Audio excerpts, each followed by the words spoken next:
नमस्कार, मैं हूं निर्मल राजपूत और आप देख रहे हैं कैंपस खबर। कहते हैं लड़कियां और छात्राएं हमेशा से बाजी मारती आई हैं।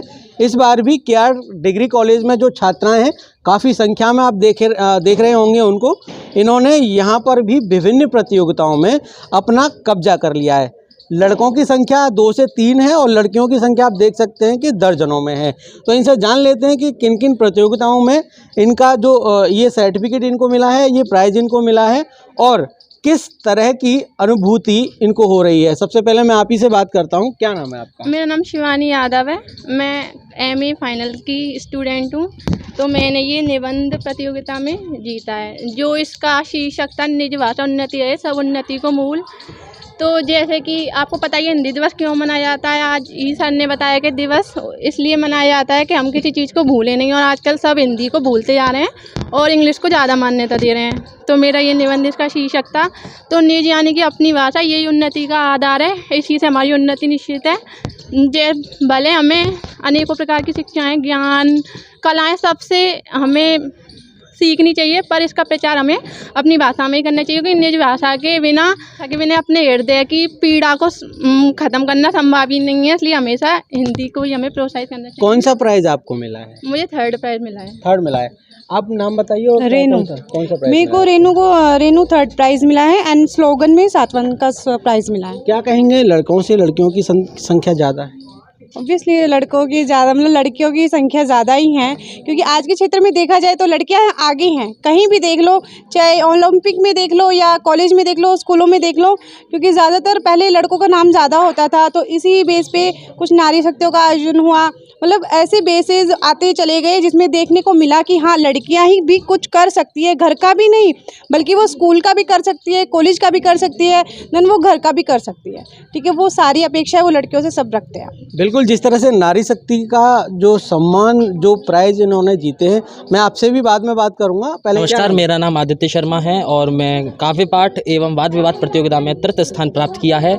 जैसा हमारी बहन ने कहा कि जो लड़कियां हैं वो हर क्षेत्र में आगे निकल रही हैं, ये काफ़ी अच्छी बात है, क्योंकि जो महिलाएं होती हैं वो हमारे समाज की जगत जननी होती हैं। वो हमें एक नया मार्ग दिखाती हैं और ये बात कहने में ना कोई शर्म है और ना कोई संकोच है कि महिलाएं हैं तो हम हैं, क्योंकि हमारी जो महिला हैं वो हमारी माँ भी हैं, बहन भी हैं और काफ़ी क्षेत्रों में आगे हैं। परंतु इस पर एक सवाल ये भी उठता है कि जो पुरुष और जो महिलाओं का वाद विवाद है शुरू से, वो नहीं होना चाहिए, क्योंकि अब लोकतांत्रिक देश में महिलाएं और पुरुष समान रूप से हैं। और ये काफ़ी अच्छी बात है कि मेरी बहनों ने काफ़ी ज़्यादा मात्रा में पुरस्कार जीतकर केआर डिग्री कॉलेज की जो शोभा है उसमें चांद-तारे लगाए हैं। परंतु आप ये ना समझें कि जो पुरुष हैं वो भी कहीं ना कहीं पीछे हैं, क्योंकि पुरुषों का भी बहुत महत्व होता है। यकीन नहीं है तो आप इतिहास उठा के देखिए, कितने लेखक थे, कितने साइंटिस्ट थे और कितने विद्वान, प्रचंड पंडित, प्रचंड कवि और विभूतियाँ थीं जिन्होंने साहित्य के क्षेत्र में, विज्ञान के क्षेत्र में और पत्रकारिता के क्षेत्र में और अन्य क्षेत्रों में बाजी मारी है।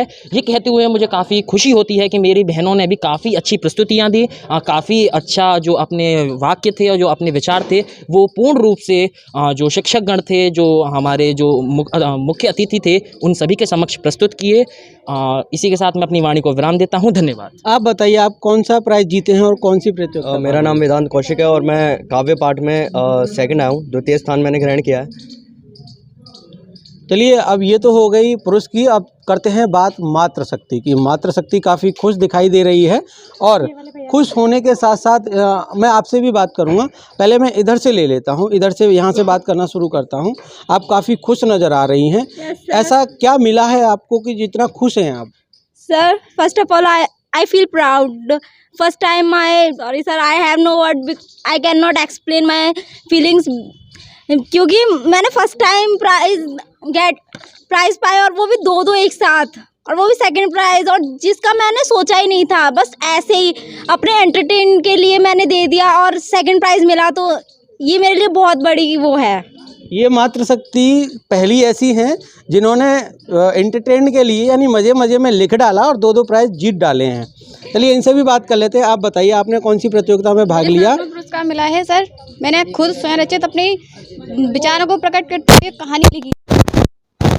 भी अंदर हौसला आया तो चाहे बीमारी हो, चाहे कितनी भी समस्या हो या कोई भी परिस्थिति हो, आपको कभी भी डगमगाना नहीं चाहिए। इसलिए मैं आपके सामने 2 लाइन प्रस्तुत करना चाहती हूँ। मित्रों, बिना सोचे बिना समझे मिलती सफलता नहीं होती, जब सुविचार है सफलता होती है वहीं। बहुत अच्छी कविता ये कह रही है। आप बताइए, आपने कौन सा स्थान प्राप्त किया और कौन से प्रोग्राम में आपने भाग लिया था, कौन सी निबंध प्रतियोगिता में? मैंने पोस्टर कंपटीशन में पार्टिसिपेट किया था, उसमें 4 डिवीज़न का पुरस्कार मुझे मिला। कैसा लग रहा है?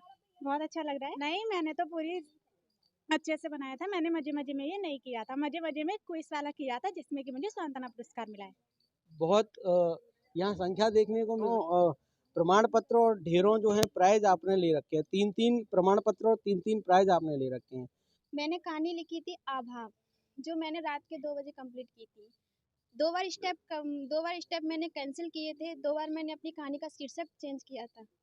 मेरी कहानी का मतलब था अभाव, जिसका अर्थ था कमी। एक बेटी होती है, उसके पिता भी होते हैं।